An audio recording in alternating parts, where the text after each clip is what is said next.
50 बड़ी हेडलाइंस के बाद चलिए आगे बढ़ते हैं। बड़ी खबर कोरोना की बढ़ती रफ्तार को लेकर। देश में एक दिन में करीब 2 लाख हो गई है कोरोना मरीजों की तादाद। 24 घंटे में कोरोना से 1033 मरीजों ने दम तोड़ दिया है। एक दिन में कोरोना के 93,418 मरीज ठीक भी हुए।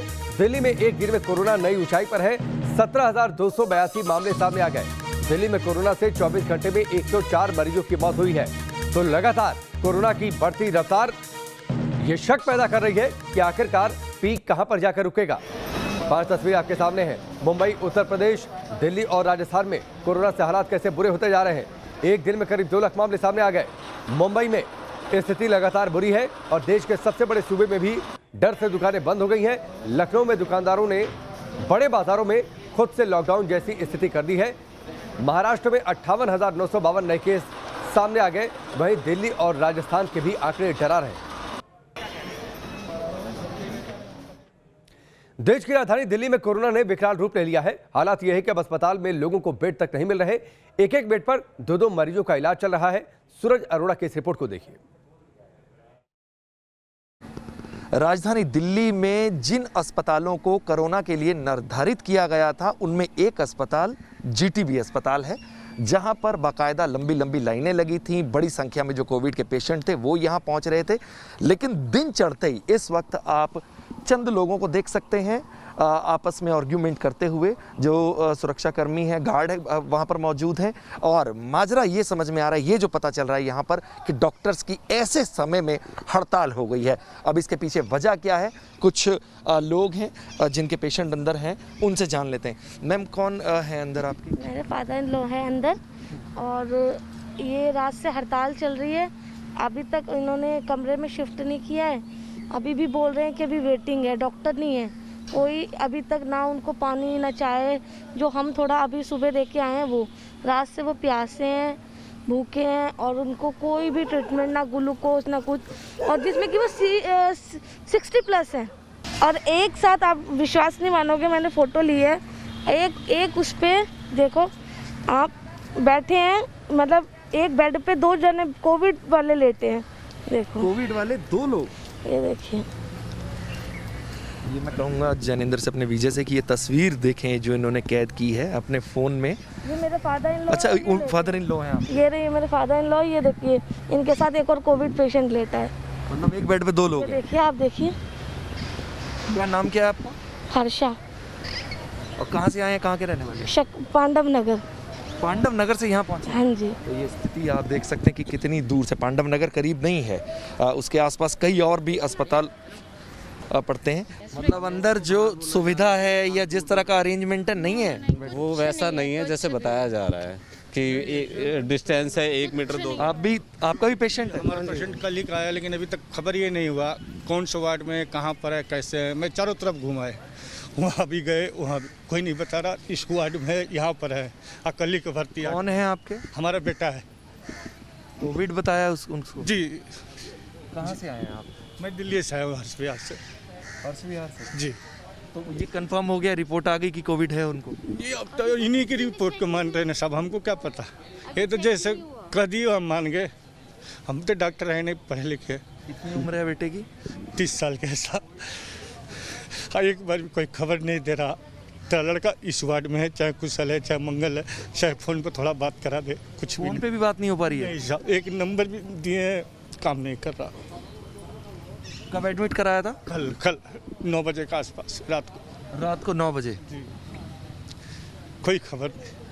अभी भी मैं चारों तरफ जो भी इंसान, गाड़ी से लेके सफाई कर्मचारी, डॉक्टर, सबसे मिला, कोई कुछ पता नहीं। पता करो। सब जो भी आते हैं वहीं भेज देता है, शीशे वाले के यहाँ। वो कहते हैं कुछ पता ही नहीं। ये स्थिति है। अंदाज़ा इससे लगाया जा सकता है कि जो परिजन हैं किस तरह से दर दर की ठोकरें खा रहे हैं। कोई अटेंड करने वाला नहीं है। जो लोग जी सही है, किस स्थान पर हैं, बस 24 घंटे में एक बार दूर से ऐसे दर्शन करा दो, बस इतना ही चाहिए। और क्या चाहिए? दूर से बेटे की शक्ल दिखा दो। ये परिस्थिति है जो परिजन यहाँ पर पहुँचे हैं। इससे अंदाज़ा लगाया जा सकता है कि किस तरह की व्यवस्था, किस तरह के हालात अस्पताल में है। कोई व्यवधान पैदा करने का किसी तरह का कोई मकसद नहीं है हमारा। इस वजह से अंदर जाने की शायद हमने जिद की भी नहीं। लेकिन हक ये ज़रूर है कि बाहर आए उन परिजनों से उस स्थिति का अंदाज़ा ज़रूर लें, ये ज़रूर जानें कि आखिर जो अंदर मरीज़ हैं उनकी स्थिति किस तरह से है, किस तरह का उसका अरेंजमेंट है, और उनकी आप बीती अंदर अलाउड नहीं है हमारा जाना। बाकायदा यहाँ बाउंसर भी खड़े इससे पहले इस अस्पताल में किए गए हैं, मीडिया का अंदर जाना अलाउड नहीं है, लेकिन जो परिजन अंदर होके आते हैं उनसे ये ज़रूर हम जान सकते हैं। बाकायदा साक्ष्य के तौर पर तस्वीर भी पेश की गई है। तो ये कोविड के लिए निर्धारित ये वो अस्पताल है जहां परिजन रात भर से बाहर बैठे हैं, और अब तक एक बाप की आंखों में आंसू सुबह चढ़ते ही इस बात को लेकर आ गए कि दूर से एक बार बेटे को दिखा दो, और उन्हें यह पता नहीं है कि उनका बेटा है कहां। इन सभी सवालों के साथ सरकारों को सुध लेनी अब बहुत ज़रूरी है, क्योंकि हालात उतने आसान नहीं हैं। वीडियो जर्नलिस्ट जैनेंद्र कुमार के साथ सूरज अरोड़ा, न्यूज़ नेशन, दिल्ली। हालात बुरे होते जा रहे हैं, स्थिति भयावह से भयावह होती जा रही है। कोरोना की बढ़ती रफ्तार कहां जाकर रुकेगी किसी को नहीं पता, कितना नुकसान पहुंचाएगी किसी को नहीं पता। लेकिन इस बीच एक तस्वीर और है जो आपको देखनी चाहिए। दिल्ली से मजदूरों का पलायन भी जारी है। दिल्ली में, गाजियाबाद में, नोएडा में रात का कर्फ्यू लगा है। कोरोना का विकराल रूप देखने को मिल रहा है। जिस तरह से लगातार केस सामने आ रहे हैं, भयावह स्थिति जो है वो उत्पन्न हो रही है, और साथ ही साथ इन सब के बीच उसी तरह का डर का माहौल भी घर कर रहा है। ये आप तस्वीरें देख सकते हैं, ये वही लोग हैं कामगार जो दिल्ली, एनसीआर, राजधानी के आसपास इलाकों में रोजी रोटी की तलाश में आते हैं, काम करते हैं। लेकिन जब परिस्थिति का अंदाज़ा होता है, जब उस तरह की परिस्थिति, जिस तरह की कोरोना की पहली वेव आई थी, उसके बाद कहीं ना कहीं किस तरह का माहौल इन लोगों में व्याप्त है, वो आप आधी रात के वक्त सड़कों पर इनके आ जाने से अंदाज़ा लगा सकते हैं। भैया आपका नाम क्या है? सहदेव। सहदेव, कहाँ रहते हो? मैं धारोड़ा रहने वाला हूँ। और यहाँ कहाँ काम करते हो? यहाँ मैं उसमें खोड़ा कॉलोनी में काम करते थे। खोड़ा कॉलोनी में करते थे, यानी कि काम छोड़ के अब घर जा रहे हैं? काम छोड़ के अपने घर जा रहे हैं। आप कहाँ से भैया? हम बिहार से। बिहार से? तो घर लौट रहे हो वापस? घर जा रहे थे, गाड़ी नहीं मिला। तो क्या वजह, घर क्यों जा रहे हो? अब क्या कर, लॉकडाउन में फंसे, फिर घर वाले बुला रहे, फिर यहाँ पे कैसे खाएंगे पिएंगे। कोरोना की वजह से जा रहे हो घर ही? जी सर। है? जी कोरोना की वजह से क्या लग रहा है? फिर लॉकडाउन लग जाएगा, ऐसा डर लग रहा है क्या? लग रहा है वही लॉकडाउन लगेगा 20 तारीख ले, इसीलिए 20 तारीख को? जी तो ये जानकारी कहाँ से मिली? ऐसे कोई बोला है ना, घर पे भी मेरे मम्मी बोल रही है कि आ जा। मम्मी बोल रही है आ जाओ। हाँ, मम्मी नौकरी छोड़ दिए हो या छुट्टी ली? नहीं, हम लोग जब भी करते हैं ऐसे। है? ऐसे रेली पट्टी वाला है ना, तो इसलिए बोल अच्छा, रेडी पटरी वगैरह लगा? जी हाँ। तो यहाँ कहाँ रहते हैं? भुआपुर में ही पास ही में। तो अब लौट जा रहे हैं? जी हाँ, घर जा रहा है। और कल जाएंगे, अब आज गाड़ी नहीं मिला है। आज गाड़ी नहीं? नहीं, तत्काल टिकट भी नहीं मिला है। ये वो श्रमिक हैं, ये वो लोग हैं, वो मजदूर हैं, कामगार लोग हैं जो राजधानी को राजधानी बनाते हैं, जो इस पूरे एनसीआर की कहें अपने आप में जान है, काम करने वाले हैं। चाहे कोई बड़ा शोरूम हो, फैक्ट्री हो, या किसी भी तरह का कोई संस्थान हो, उन्हें चलाने वाले, संभालने वाले, या कहें बनाने वाले लोग यही हैं।